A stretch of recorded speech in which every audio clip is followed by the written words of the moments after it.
What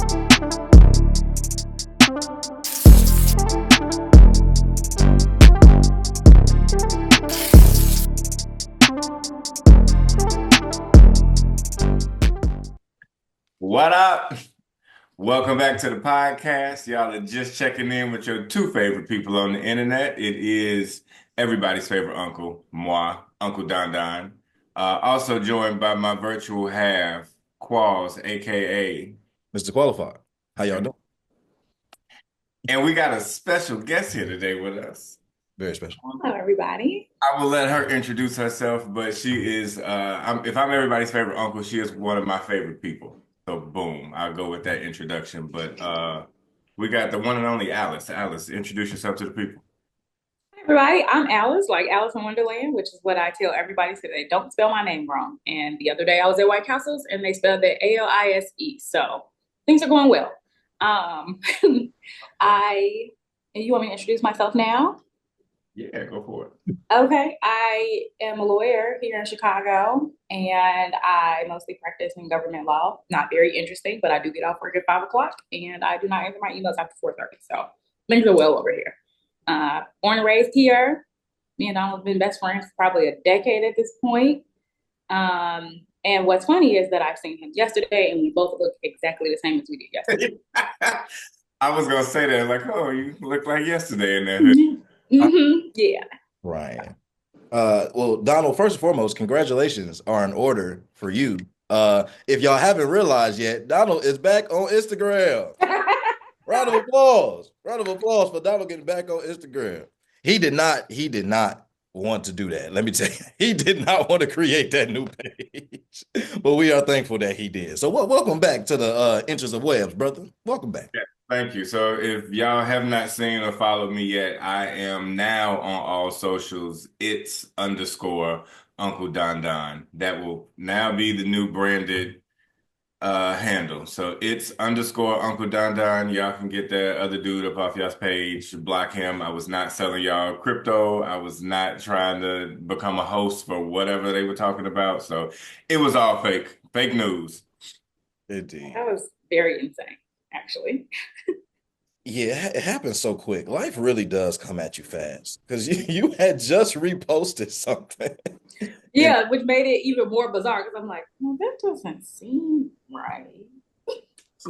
It's a bit off. And honestly, if you hadn't told me, I don't think I would have noticed until much, much later. But the calls of concern I got still crack me up to this day. It was so many people like, oh, does Donald know? I was like, he's aware. No worries. Yeah, same. And that just show you how big your reach is because people who like are my friends were like, did Donald's page get hacked? I said, yeah, how you know that? I didn't even know y'all was friends on Instagram. And while I appreciate the community and concern, oh, it annoyed me for 72 hours. Every time my phone went off, hey, brother, is this you? You know anything about crypto? My favorite was, I think your page got hacked. It was people I haven't heard from, I kid you not, since college. It was sending me text messages. I'm surprised y'all even still have my number. Or sending me messages on other platforms saying, hey, I think your page got hacked. I'm like, I just started copying and pasting messages. I said, I'm aware. Thank you. Please block and unfollow. That's that parasocial relationship type stuff. Like people feel like they have more of a relationship with you because of the internet and not because of like a relationship. But at least I told you. We already using big words. Let me pull out my dictionary. Hold on, I gotta get ready. Speaking of words I don't understand, what's on your shirt, Qual? That's a scoop.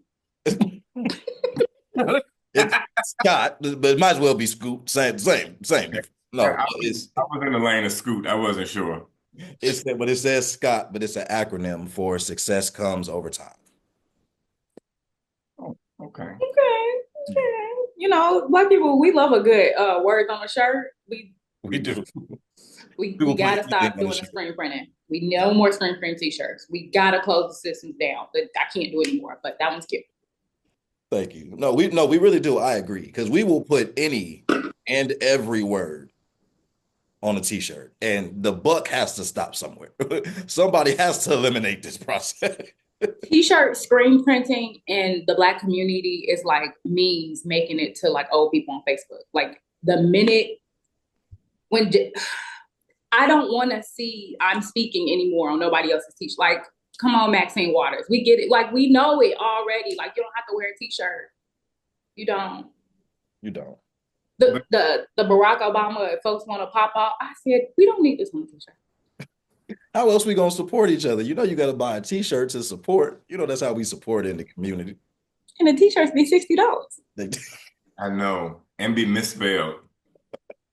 No commas, apostrophes in a row. Like, please don't upset me today. But you know it started though, right? The memes on the t-shirt in the Black community was birthed from us having airbrush shirts back in the day. What a time to be alive. I had that name belt that had the words that went across. I got it from the flea market. And the words went across on the LED screen. It was rhinestones all around it. Paid $40 for that. Wore that to every party. They used to sell them.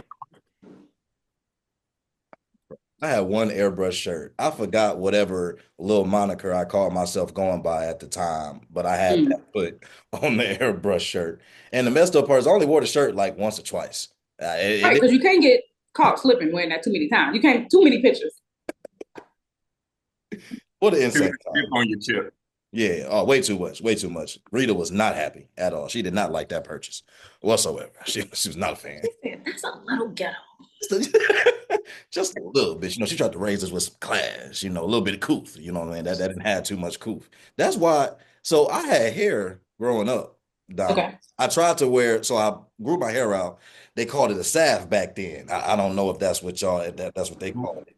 It was so you had a fro and you left it nappy, but that's when savage like became a real popular term. So the nappy fro was called the salve, right? I wanted the salve. Okay. But mom's wasn't going for it. So she had me picking and combing my hair out. So in every picture from 6th to 9th grade, I looked like Steve Harvey because I got this perfectly picked out afro. And then on top of that, like there's a picture floating around. I know for a fact Omo has it. Somebody has this picture. It's not on Facebook no more. But there's a picture of me at my 8th grade graduation with a 3-piece suit on in this perfectly picked out fro. And yeah, wasn't a looker back then, let me tell you that. But you know, it was interesting times indeed. But yeah, moms wasn't playing around. Moms wasn't going for none of that at all. I would have cut off my hair. I should have. I should have just said, you know what? Take me back to the low fade. I'll try waves because you're not gonna have me have my hair picked out like this. Embarrassing. What Destiny Child said, the low cut season with the deep waves. That's what you should have been doing. You're right. I wasn't hip at the time. I wasn't hip. Obviously, Steve Harvey. If I didn't know you and you told me that story, you were either giving me Chicago or Detroit fashions. And somehow you have made your way to Milwaukee. That still amazes me. That's where you from? Yeah. Ain't that shocking? What is so shocking about this? Well, I get that people don't just assume people are from Milwaukee. I understand that. No, I do get that. And you put Milwaukee on the map. I will say you do it. I don't know how to further describe that, so we won't, but just know I feel like you put Milwaukee on the map. And speaking of putting on the map, if we're going with innovations of friendships, I will say Alice put something on the map, and we call it Fried Fridays. And that is why we saw each other yesterday, and that is why we decided to have on the same thing from yesterday. But Alice, can you let the people know what Fried Friday is? Yeah, so Fried Friday stemmed out of, like I said, me and Donald been friends for a decade, and we both went away, like from Missouri, to go to different schools. So he stayed at Mizzou, and I went to law school. And the way that we caught up with each other was every Sunday we would talk on the phone and be like, "Let me just catch up with your week, because obviously I'm not gonna be able to see you." And then that turned into he moved back to Chicago, and I was here, and we were like, "Well, let's just have a little fun." And drinking has become less popular, and with marijuana being recreational, we were just like, we could do Fried Fridays. And then it turned into Welcome to Fried Fridays, where it's Friday and we get fried. And we invite our friends and we sit down and we talk. So it's still the sirens in Chicago. Like, This wouldn't be a Chicago episode without some activity in the South Loop. so yeah, so we talk, we play games. It definitely started as like a, this is our way to catch up, to see each other once a week and to just debrief and enjoy whatever weather or some kind of activity. But it is now grown into a thing where we sometimes take our show on the road. If we go to St. Louis to see our other friends, we do that as well. Sometimes we go out. We've been invited out. We just, carry it along the way. And it's been great. It's a great way to like have something to look forward to, which is one thing I tell people all the time.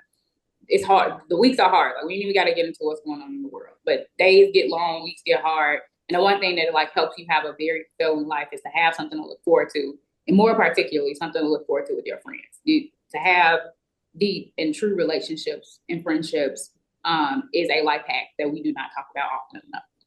And so, yeah, that we love having Friday. Sometimes, I really dress it up and make it real for you. I might cook sometime. I might, let's go try this place. Or somebody else might come over. I might open up the balcony. We might put some nice stuff out, But for the most part, it's really just us catching up. And instead of having drinks, which I think that it's more of a stigma of, oh, just because marijuana is recreational, like it's still that like weird criminalization stigma, but we could be having cocktails and nobody would think otherwise. And so I'm mad I'll be missing out. You're always welcome, even virtually. Okay, all right, I'm gonna start FaceTiming Donald on Fridays now. It ain't no problems over here. It's very chill. If you want to play a game, cool. If you want to sit on the couch and be zoned out because you forgot about what you did earlier, which Donald did yesterday, also cool. People have fallen asleep on my balcony. We just don't let bad things happen to you. You want to go to bed, go ahead and lay down on the couch. But it's no real rules except for that you should be fried at the end. Love that. And that I was yesterday. Uppercut. Like I was fighting for my life. But no, it has been great. We, like she said, we take it on the road. We went to St. Louis with it. Especially when we take things on the road, we have a lot of time in the car.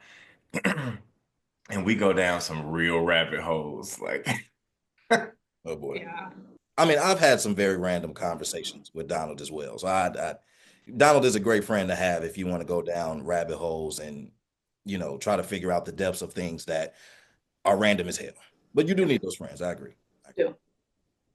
He probably help you win a trivia. He would. I believe. So the last time I did play trivia with Donald, I feel like he was the most helpful person on the team. Now, somehow we still lost, but it wasn't Donald's fault. this was Dallas? Yeah. Because y'all don't listen to me. Oh,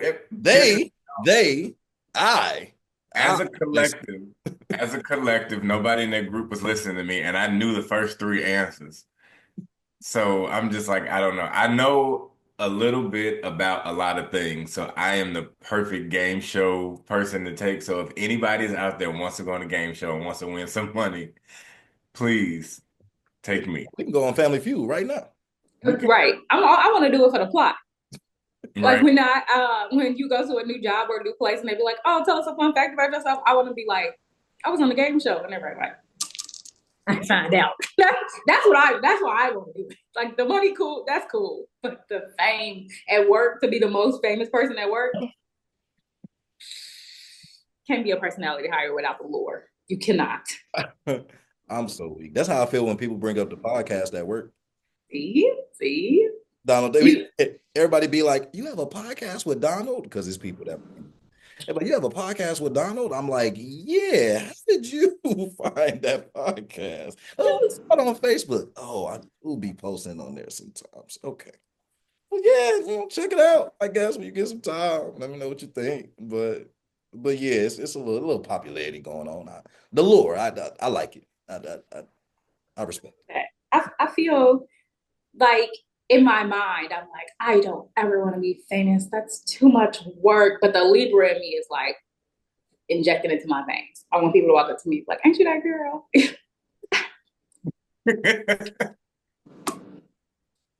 But the work to do it, I really don't want to do that part. I just wanted to have it organically. Like, we see you on a game show. Like, you sure did. Yo, this makes me think of something you said, the personality hire. I feel like we are very unserious people with very serious jobs. So what what does it mean to be the personality hire, and how do you exist in that? I think that it is not something that always was on purpose. I think I'm a regular everyday like jokes. Like I like to be funny. I like to have fun. It wasn't until I got a more serious job, like kind of after law school, like I was like this. Let me put my crochet hook back. I was like more serious. But I didn't feel more serious. I still felt like myself. But the perception of like, so my first job out of law school was the public defender. A very unserious thing for me to do because what are you all talking about? You killed somebody. When? Right? Like, and now I have to be very, and I started in 2020. So if you know anything about any county in the country of the United States, I mean, in this United States country, that nobody was ready to go virtual. Not a single courtroom was ready to go virtual, but they didn't have no choice.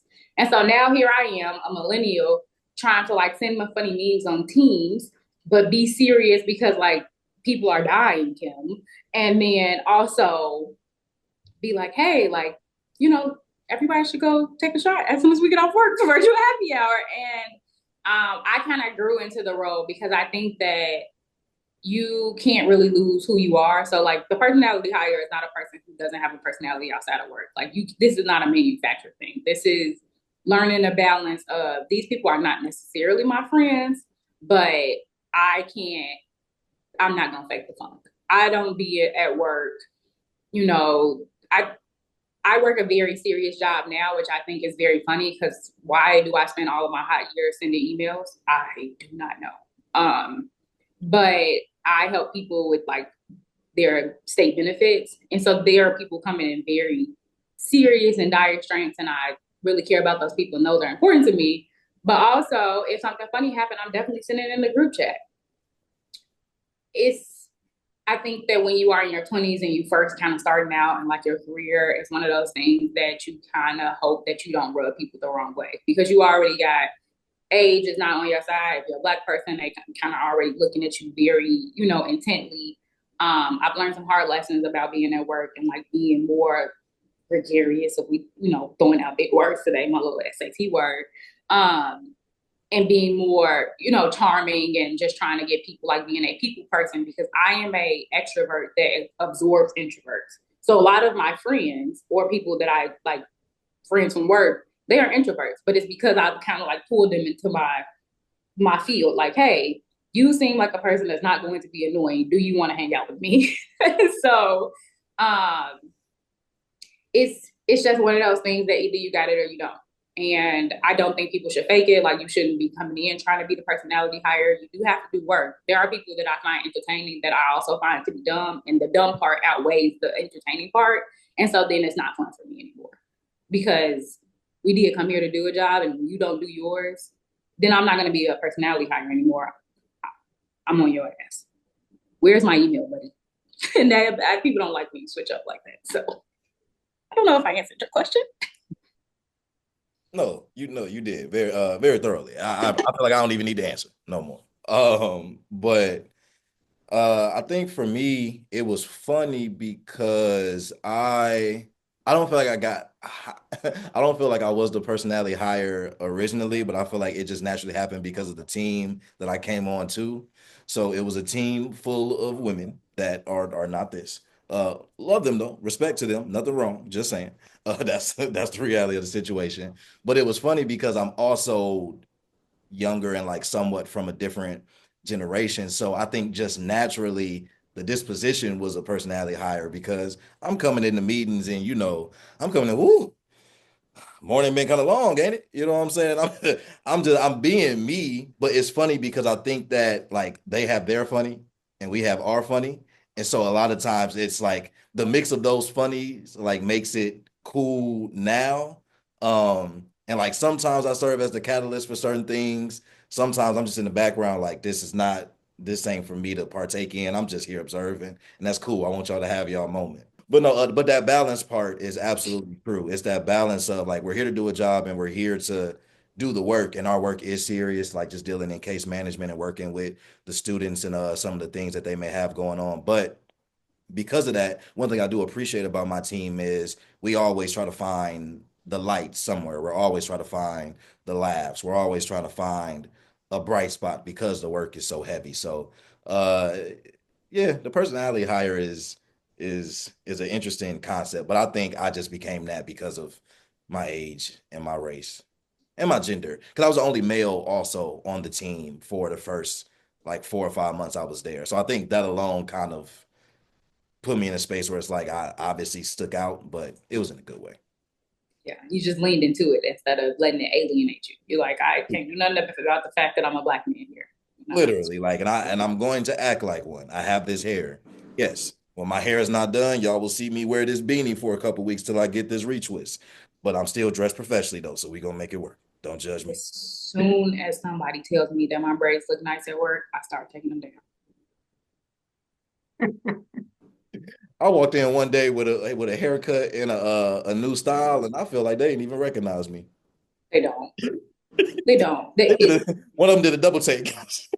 It's jarring for them. And they be like, oh, and they don't know if they supposed to comment or not. And it's like, yeah, you can comment. And I'm a black woman and I go through hairstyles. All like the amount of hairstyles I can have in a year is not something that I think about, but it is something that other people, because that's how they perceive me. And so, you first start a job and I probably, I'll have straight hair. And then, a month later I have braids. And then a month later it'll be different braids. And people be like, I'm like, you can say you like my hair. It's fine. That's it. Just don't ask to touch it, but you definitely can say that you like it. It is different. You haven't missed anything. I'm not a different person. Like, it's gonna be okay. I promise. That's so interesting too from the millennial perspective because I feel like to be a personality hire meant that that wasn't professional in some way, right? You know, so now that we can be really good at our jobs, because I'm gonna stand 10 toes down on that and say like I'm damn good at what I do for a living. Yeah. I don't take myself or this work too serious. I'm not in a life or death career where if I do something, you will perish, or if I don't do something, you will perish. You But got one of them email jobs. yes, yeah, Mm-hmm. but it's Mm-hmm. very people forward. So it's just like, I'm in here to, I don't want to say control, but help like oversee and guide the culture, which is going to completely change things. Like very serious job. But I think I got my last 2 jobs because I was personality hire. And that as millennials, we can be good at our jobs and show our personality and it still be seen as professional. So, I mean, shout out to us. I feel like we spent a whole lot of time talking about being dope ass individuals, but everything exists with a balance. So I'm curious to both of y'all. I'll throw it to Alice first as I guess, but what's y'all's humbling trait? Everybody got one. Humbling? What do Humbling you trait. mean? We sing our praises on everything that say like I love my smile. My hair is great. I'm smart as hell. I'm dope at my job. I'm an amazing friend or whatever. We have these titles, right? But what's the one thing that keeps us humble to say, you know what? My tooth is crooked. Like what's your humbling trait? Yeah. I mean, I got a lot of like physical ones that don't. I now know that if you don't point them out, people don't notice them. So I try my best to like not start with the things that I am the most insecure about in the mirror. But one of the traits that keeps me humble is that I am indecisive. When I tell you that I will mull over a decision if it's more than two things, and it is aggravating because I feel like I've missed opportunities by like trying to weigh which one is before, or I'll look back at a thing, why didn't I choose that? Or I don't get the response from my friends like, okay, this is the one I chose. And they're like, oh, okay, that's nice. And I'm like, no, I needed a ticker tape parade for you. Like I worked hard to make this decision, but it's so humbling because a lot of my job is just like going on my instincts, like being like, hey, like, what is this? Like, point this out, tell me what it is, and move on to the next thing. And when I can turn it on, I'm surgical with it. But when it comes to what color I want to paint the bathroom, it's gonna take me 3 years because I am indecisive. I keep telling myself, be where your feet are, because I find that I am just worried about the outcome, which I am not Doctor Strange. I can't tell you what's gonna happen when I make those decisions. But I can only deal in what is right now. So I have to be where my feet are. And if I make the decision where my feet are and it doesn't work out, there's grace for everybody here. So it is a work in progress, but my word is it annoying. I know it's annoying for my boyfriend. I know he gets tired of asking me what I want to eat. I know he do. Oh, All boyfriends across the world. mm-hmm. Just a thing, I think. I think if I had a physical one, it's crazy. It's being short. It's being short. I'm not gonna lie to you because as much as it don't really affect me, as much as I've been told I dress tall, whatever the hell that means, I take it. I appreciate it. But I think it's just something that like I notice. So it's always kind of humbling. Like, yeah, bro, you could dress, or like, yeah, bro, you cool, but like. You still short, nigga. Like you ain't, you know what I'm saying? You still a little nigga to some people. So that'd be humbling. But nah, like just kind of like the personal trait is if it would not be stubbornness for me, because I stubbornness is a little bit more tricky, it's absolutely tardiness. Donald, Mm. most of my close friends know this. I try so hard. I try really hard to be as prompt as I can, but it is not a strong suit of mine to be um on time for the majority of things. And it's messed up because people really do be trying to hold me accountable. And I appreciate it. I respect it. I get how it can be disrespectful. I just man, if you tell me five in my head, I just can't get out what they really mean 5:30. Like I can't get that out of my head. But I do need to get better. I'm getting too old to be operating like this. So it's a it's a humbling thing for sure. And every day we strive to be better. Just take it. Yes. A little at a time. Yeah. To hear a time and add 30 minutes to it is wild work off the bat. Like, what do you mean they really meant 5:30? If I said 5:30, that was what? I often tend to operate off of people saying an earlier time to get people there at an actual time. It's you. They trying to get you there. Yeah. But that's why I'm like, okay, you just telling me that. You really mean we getting started at. Communication is clear. If I tell you a start time, that's the start time. So like You yeah, can be mad at me if it started late. Don't come late, and then now I'm irritated at you. That's a that's also a fair perspective to look at it from. Absolutely. I've had I'm friends getting better. I've had friends come late and stuff and be like, "Oh, damn, y'all leaving?" No, that type of late is crazy. That I'm type of late is insane. I'm sorry. We're leaving because it's over. Why are you starting? When I said it was from 7 to 8, I didn't mean come at 8:01. That's real. I'm like, damn, everybody gone, huh?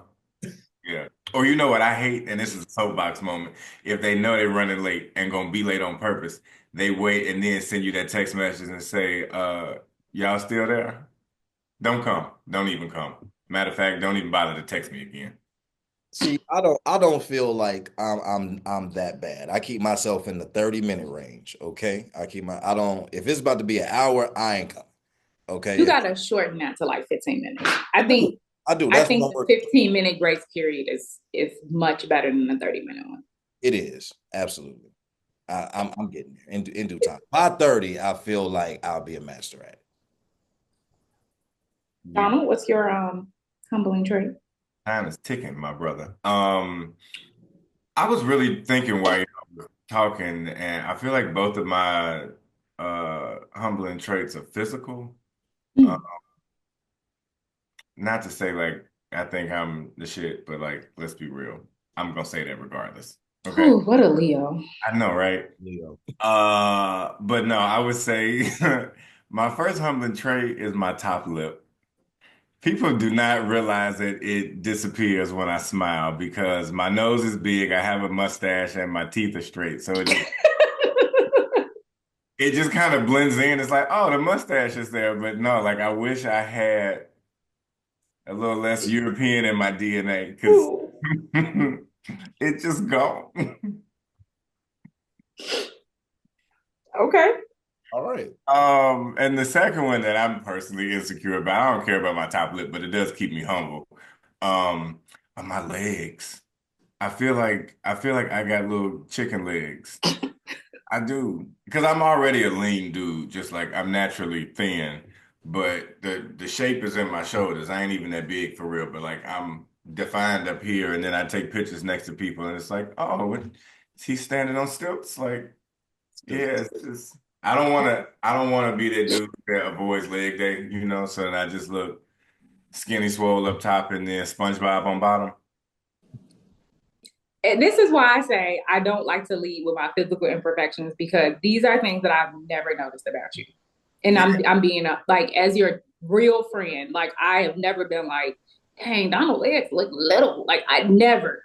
I've seen you in shorts and like never have I thought they don't fit his body. So this is for everybody. People, the things that you hate the most about yourself, people honestly probably don't even notice. yeah, and I get away with it because everything does fit my body. Like my lip or lack thereof fits my face. Like Yeah. if I had like, a lip that would look, it Like wouldn't, you have Botox.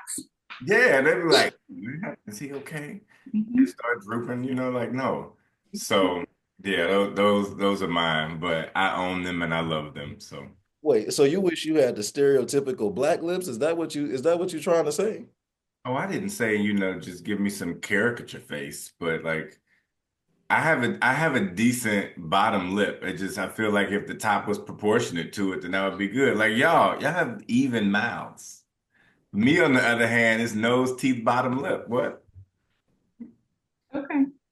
Uh, as a kid who got made fun of for having big lips as a child, I'm glad either I grew into them or beauty standards have morphed into what I am. So I get it. The things that you are insecure about, it's not something you just let go of. You don't just be like, yeah, it's fine. Like you just notice it more than anybody else. And I get it. I do get it.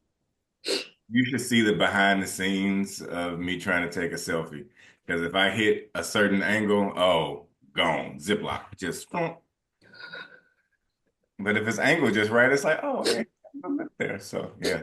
Another Steve Harvey, just mustache and teeth. Not look, not the multiverse of Steve Harvey. We just sit here different versions, different That's planets. why we going on Family Feud. Because if somebody go convince him that y'all his cousin, that's how we gonna get on there. I'm Thanks for coming to my TED Talk. Oh man, I have a question. I just mentioned trying to hit this certain milestone by 30, and Donald told me to stop ticking. But if I'm not mistaken, I think y'all will be hitting a milestone as well this year. Yes, no, correct? Okay, all That's right. what you want to call it. 35, Allegedly. 35. Is that what we calling it? Is that what Ooh, 35 feel old. I'm It feel young old? Donald said young old. It's a difference. It's not a, it's an old and it's a young old. it feels serious. Like That's 35 is a serious age. I go to therapy, ain't no shame in my game. And I was talking to my therapist about like the future and just different things. And she said, well, what did you think that you would be at this age? Like what did you see your life as at this age? And I was like, I didn't. Not that I thought I was going to be dead. I just thought that all of the things that you accomplished, you did them in your 30s and then that was it. Like the idea of like living alone or like having your own space and like moving out of your parents' house and having a full-time job and being kind of like able to do what you want and eat what you like. That was my idea of being an adult. It had never crossed my mind that like 35 years old is like a thing that people look as a mile marker. I honestly thought I was gonna be the president. Thank God I'm not, but wow, I feel blessed because the only other option to is not getting older, and I'm grateful. I know I look at when I smile and I got these little lines in my eyes, and my face looks a little different. Like I went through a portion in my life for the past couple of years where I just didn't recognize the person I seen in the mirror. And every time I look at pictures of me, I'll be like, that is not me. But it's just like one of those, things of aging and seeing, I look in the mirror and see my mom and I'll be like, now who is that? I found a gray hair the other day, stressed me out. I probably started screaming. And not probably, I did. I took it out. I took a picture of it. And for the first like 10 minutes, I had convinced myself that it was just a piece of hair that had a gel cast on it. Like I had put too much gel in my hair and the whole piece of hair just white. And that is why. And I'm running underwater and that damn thing just curling up. I said, so it's a weird feeling. I think that being in my mid 30s, which is what I'll be in a couple of months, is more so about feeling freer, about not having like the societal expectations on me about what I should be doing. All the things that I wanted to accomplish, I did. I wanted to go to law school, I did that. I feel much more confident in being able to change my mind about things because I've lived long enough to realize that even if something feels permanent, it's not. And that's been very freeing for me to be like, hey, you did this thing, you didn't like it, you did the best you could with the mind you had at the time. Now we're going to do something else because no one's going to stop you. Yeah, I echo a lot of that. I just add the fact that I'm looking forward to it. While it does feel very serious, Mm-hmm. 35 or 35 for some people on the internet, it's like that's when you really get your shit together. Like I even told somebody recently this year that I'm looking forward to 35 because this is starting to feel like the first year of the rest of my life. Mm-hmm. And I've just been living, what'd you say, be where your feet are? Yeah. I just been in the present to this time, but I'm like, damn, I wonder if my feet can reach this and I'm gonna be there one day. Like I need to prepare for that, where my foot is gonna go next. So 35 feels confirmed. If 35 is period, rather speaking to y'all's experience, what is the advice for 30 then? Assuming that there's a clear separation between 30 and 35, if we getting into the weeds of it. What would be the advice to 30 from the 35 standpoint? So I feel like when you quote unquote become an adult, you go through like another like childhood stage. So like that age between like 18 and 20, like two, is like a newborn of being an adult. Like you really don't know what you're doing. You still need a whole lot of help. Like you got a good idea about like what you need, but like college is like a pressure cooker. Like if that's what you was doing between 18 and 22, it's like a dystopian utopia because you kind of can get almost anything you need, good or bad, within like a 15-mile like radius. And it is cheaper and it's easier. And so that's kind of like you in the newborn stage. And then like in your 20s, I feel like you kind of go from like toddler to like older child. Um, and you learn a lot and it's cool and you still reach out for help, but you gain some independence. It's really nice. And you kind of like running this race of like, in my own car or what I'm supposed to be doing. And 30 is when you hit your teenage years, which is why we still see people doing like really dumb things at 30, but also like being like, okay, I got to take that to the chin. Like that is when you start realizing that there are consequences to your actions. And even if they don't come immediately, they still gonna come. So start taking that time to care about yourself. It's not about the outside world anymore. You have to take care of yourself because this is the point where it's gonna start really mattering. You don't bounce back like that no more. You don't bounce, ain't no drinking every single weekend. It start costing a lot of money and it start costing on your body. And so you want to make sure that you start getting that in your head because when 35 gets to come in, it's a little bit easier to stay on track. Yeah, all of retweet to all of that.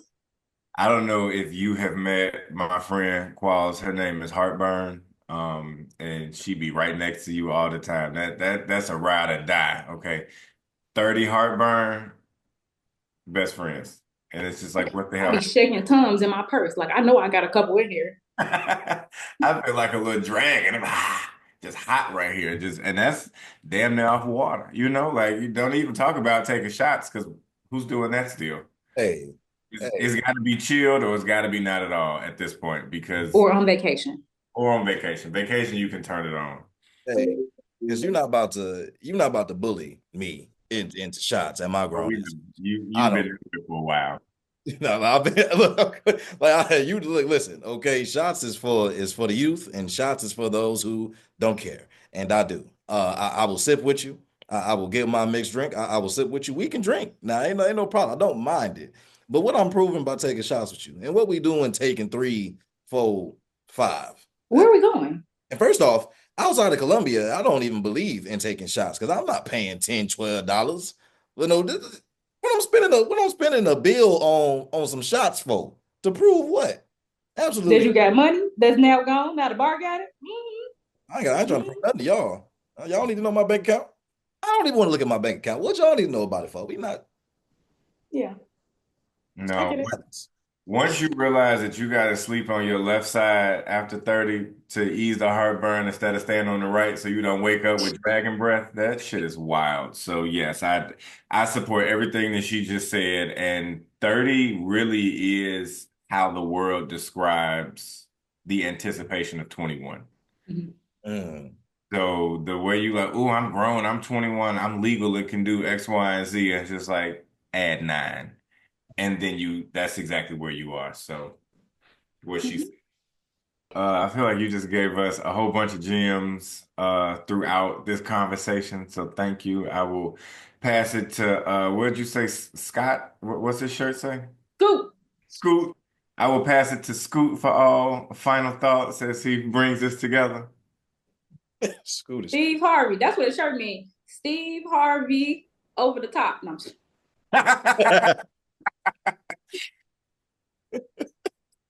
I was trying to come up with something on the spot. It wasn't working. Nonetheless, another great episode indeed. Alice dropped a lot of gems. Whether it was gems for the workplace, whether it was gems for life, uh, they're in abundance. So if you choose not to indulge and you choose not to take them with you, then clearly you don't care about yourself. That's what we're saying.